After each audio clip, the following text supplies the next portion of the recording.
Whenever you're dealing with an apologist for Islam, or even a Muslim, and you bring up jihad, almost immediately they kick back to you, well, what about those terrible crusades? Why, they're the moral justification for jihad. I mean, we're just as bad as they are, so let's not talk about jihad, okay? Let's talk about the crusades. Well, what we'd like to talk about here are facts. And it turns out I sat down and put together some work, and I created a database of some 548 battles that Islam fought, jihad battles against classical civilization. And this aren't even all the battles. It really doesn't say much about Africa and India, Afghanistan and all that. It's primarily the battles against the classical civilization of Rome and Greece. So, 548 battles is a lot, and it's too much to even comprehend. So I created something which I call a dynamic battle map, in which you have a display of the Mediterranean, and a white dot means that this 20-year period, that's a new battle. So every time the screen changes, it's 20-year period. The colors white turn to red, and so you can see a history. This may seem a little confusing, but I think when you see it, you'll know exactly what I mean. And here it starts. Islam burst out of the Arabian Peninsula and immediately starts attacking the Middle East. And notice that it doesn't take long until they're crossing the Mediterranean and attacking southern France and Spain. Notice something here. Most people think of Islam, they think of Arabs, they think of desert, and yet here we see that Islam is projecting power throughout the Mediterranean.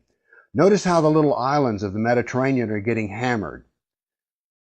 The navy of Islam would attack coastal towns, kill, rob, rape, and then take slaves.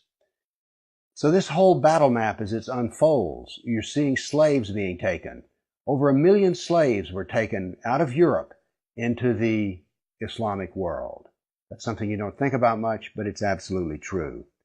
There were over 200 battles fought in Spain alone. And we also see, however, on the east coast in Turkey, that Islam is trying to break into Europe. Now, what's going to happen is, in Spain, this ongoing fight that lasted for 400 years, the Christians are going to push back the Muslims. But now then, what has happened over in the east is that Constantinople has fallen, and now then Eastern Europe is getting hammered. The jihad now comes to Eastern Europe. It's pushed out now of Spain. Northern Africa is now completely Islamic. The Middle East is completely Islamic. This is all jihad, relentless jihad. And why is it so relentless? Well, Muhammad was relentless in his jihad. And these people are good students of Islam, and so it's against the kafir, on and on.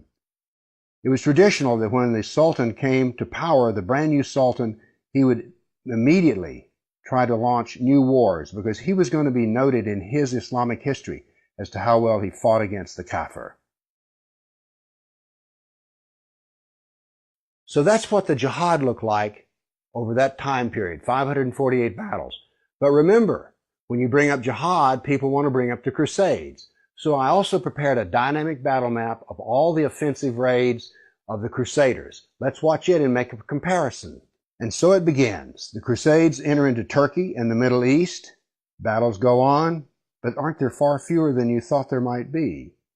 And here we go. The last battles are fought, and that is the end of the Crusades. So now then we can talk about some facts. Yes, there were crusades, but notice they ended centuries ago, and jihad is being practiced today. Jihad has been with us for 1,400 years. There is no comparison between jihad and the crusades, certainly not a moral comparison. And when you're looking at the crusades, remember, in one sense, all of the crusades were defensive wars. Why? Well, as we saw in the first jihad map, it was Islam that came out of Arabia and conquered the Middle East, a Christian Middle East. And so the Crusaders were trying to free their Christian brothers and sisters from jihad. So there's no moral comparison at all. The motivation of the Crusaders was to free Christians. The purpose of jihad is to enslave the kafir.